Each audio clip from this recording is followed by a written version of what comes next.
C'est à Dubaï à manger cacao. Tout. Il va te donner une grosse somme d'argent. Il va te dire de faire ton shopping dans les magasins que tu veux. C'est lui qui paye. Que ton vagin a quoi de particulier en fait? Que ton vagin a quoi de plus que les vagins des autres filles en fait? Que toi, quand Dieu t'a créé, ton vagin, il a fait ça en or en fait. Posons-nous les vraies questions. Quand un homme vient vers toi et te propose ça, demande-toi mais qu'est-ce que j'ai de plus en fait? Pourquoi c'est à moi qu'il propose ça?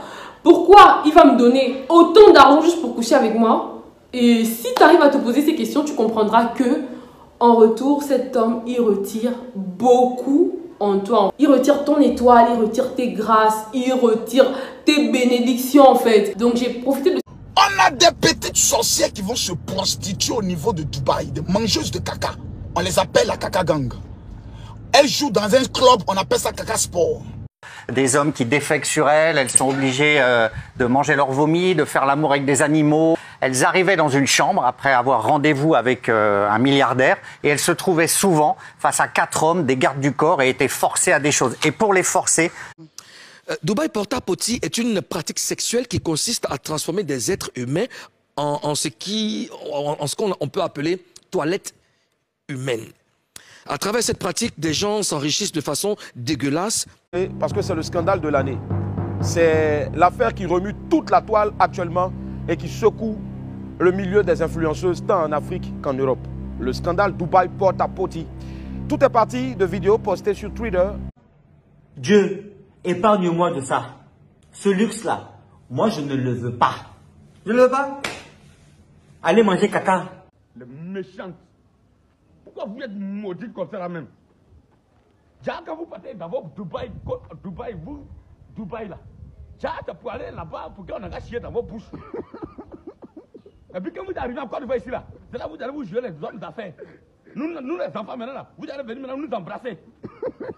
Donc, attends, votre WC là, c'est nous nos bouches à prendre pour laver dedans quoi. Vous êtes malade comment? Et arrivé là-bas, on déféquait dans les bouches. C'est scandaleux. C'est scandaleux, c'est malheureux. Mais moi, j'ai d'abord pitié pour ces jeunes filles qui s'adonnent. Quand tu gagnes ton argent de manière honnête, de manière dure, de manière plus que avec beaucoup d'honneur, il y a des dépenses que tu ne peux pas faire. Je ne peux pas, moi, avec l'argent de la sueur de mon front, aller dans boîte de nuit, aller travailler. Pourquoi? Ils vont se dire quoi? Non, un coup là, c'est quoi? C'est un coup, c'est un coup. Mais tu ne sais pas que dans un coup là, il va enlever beaucoup de choses en toi. Dans un coup là, il va enlever beaucoup de ton étoile. Et les sœurs, faites beaucoup attention.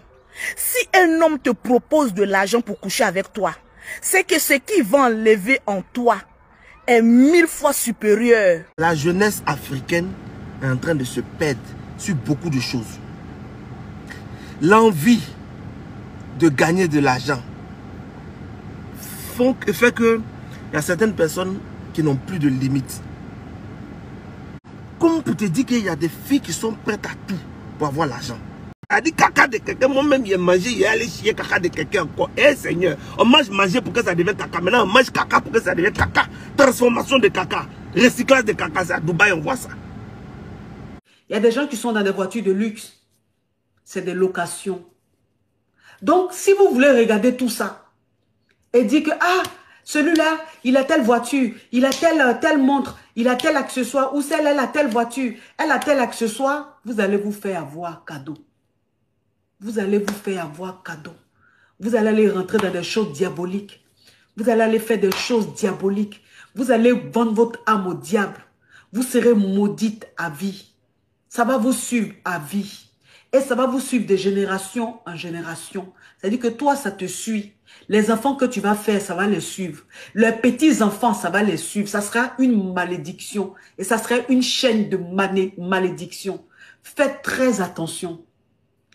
On a la zoophilie. Il y a des gens qui couchaient avec des bergers allemands, des serpents, des chameaux, j'en passe. Des femmes qui ont été soumises à des partous de force. Il y a beaucoup de dérivés. Mais je pense que c'est de l'occultisme dans la mesure où, lorsque l'immoralité est poussée jusqu'à un certain niveau, il ne faut pas penser que c'est un fantasme. Quel est le plaisir que quelqu'un tire de déféquer dans la gorge déployée d'une autre personne. Vraiment, je cherche, je ne trouve pas. Et pour ceux qui sont un peu habitués à tout ce qui est secte, ils savent que ce sont des pratiques qui sont courantes. Je ne vais pas citer le nom de certaines sectes, mais ce sont des pratiques qui s'y font parce qu'en fait, ça renforce la puissance, l'hégémonie de ces personnes qui font ces pratiques-là. On va à Dubaï, on voit des personnes qui sont riches, mais toutes ces personnes-là, peut-être elles te brandissent la religion chrétienne ou musulmane, mais derrière ça, ce sont des gens qui sont dans des sectes.